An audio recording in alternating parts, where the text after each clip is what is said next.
Mina, Caleb wasn't the only thing that stood out to you in this game this weekend. What else did you take away from that Bears defense?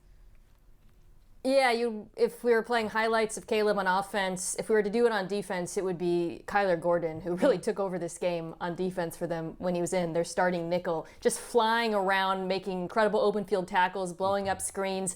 And to me, it was such a reminder that if we do talk about this Bears team being a playoff contender, it will be as much about Caleb. It'll be about this young defense led by a secondary that I think has the potential to be one of the best in the NFL. You know, in Jalen Johnson, they have one of the best zone corners in football. Jaquan Brisker has great instincts as a playmaker at safety. I thought Tyreek Stevenson played good ball for them down the stretch as a rookie.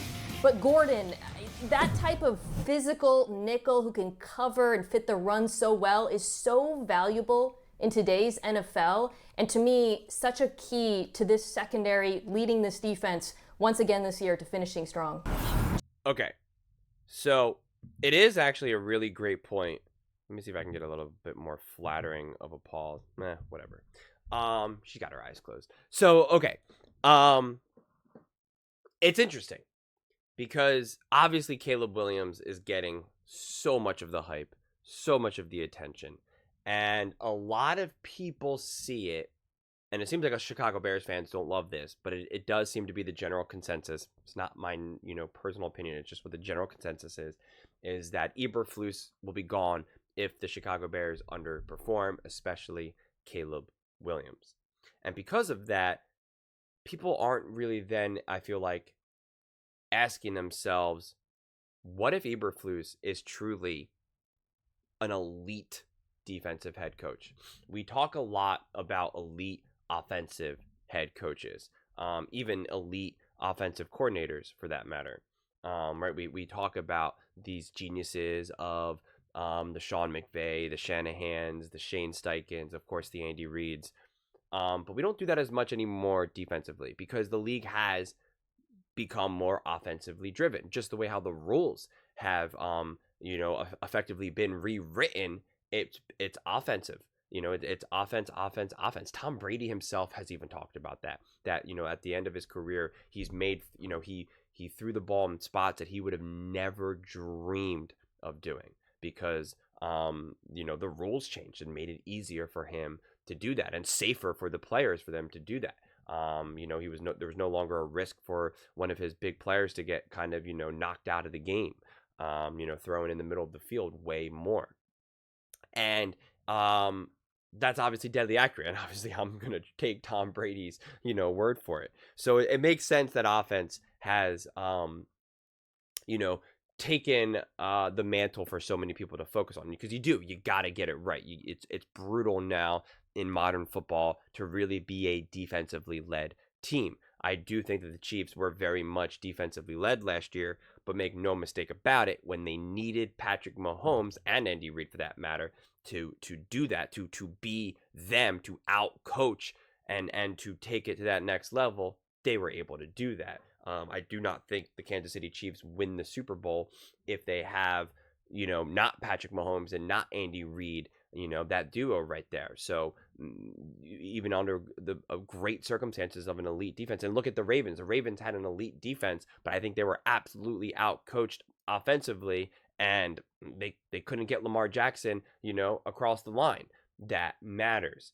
But with all that said, if you nail the coordinator right with the Bears, Shane Waldron, and you nail the quarterback with Caleb Williams, if you can develop an elite defense and you have some weapons on the offense, which you can make the argument that the Kansas City Chiefs didn't have, I mean, look out.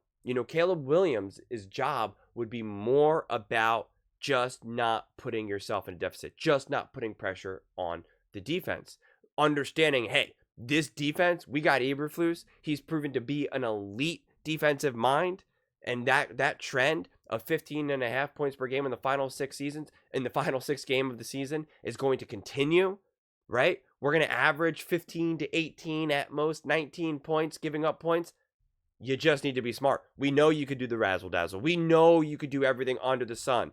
But guess what, man? All we need is like 21 points a game, 18, 19, 20 points a game. We're going to kick some field goals. We're not, it's 3rd and 7. We don't need to go for the shot. It's okay. It's okay. I know it's not as fun. I know you want to run up the score. I know you want to put up 50 points, but we don't need to. And that's okay. I think if they can get that message to Caleb and Shane Waldron for that matter, I think it could be big time. I think the defense is going underappreciated just how much it can be complimentary for Caleb Williams.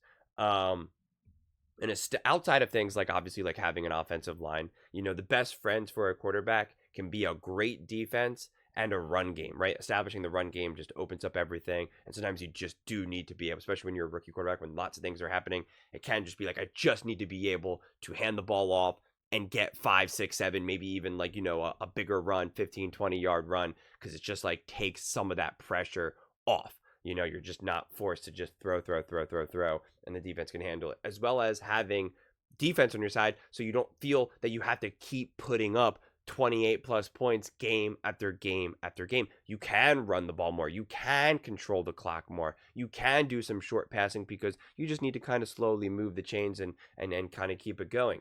So I just think that it's going to be really, really interesting to see if this defense continues this momentum. I know the Chicago Bears were trying to make even more aggressive moves to boost up their defense even more than it already is. So we know that's on their radar, right? They know that they want to even improve even more than what they had last year. And quite frankly, I think the defense will play better knowing that they have Caleb Williams, knowing that they actually have true shots at winning games. They have a true chance at actually getting to the playoffs, winning in the playoffs, potentially getting to a Super Bowl. Like they're going to feel that. They're going to know that. And they're going to, rally behind that.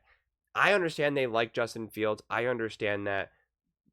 But, you can't fool a defense in terms of how good a quarterback is. They know. The defense knows, okay? They know arguably more than the offensive players, right? Because they're actually really looking at what that quarterback can do more than, say, their own wide receivers can. Will be doing. So I just think that there's potential for the defense to be even better. Maybe Eberflus really proves to be a top level defensive head coach. And then it's going to be fascinating to see. It's going to be fascinating to see how the season unfolds, what a great top defense does for Caleb, how that affects the play calling from Shane, and just where it all goes. But those are just my thoughts. I would absolutely love to hear yours. What do you guys all think? What do you think the role of defense for not only the Chicago Bears will have for their season, but as well as Caleb Williams' development and kind of the game plan as a whole? Let me know in the comments below. I read every single comment, so whether you agree with me or disagree with me, either way, let's get in some discussions, let's get in some fights, but ultimately, let's just have some fun. And please do consider subscribing. We are building an amazing community here, and I would absolutely love to see you part of it. I want to build something that we all genuinely feel connected to, something that we're really excited to be part of. I think we're well on our way to doing it. And please don't forget to give this video a thumbs up, as it really does help with the visibility and the algorithm. Thank you so much, and see you next time.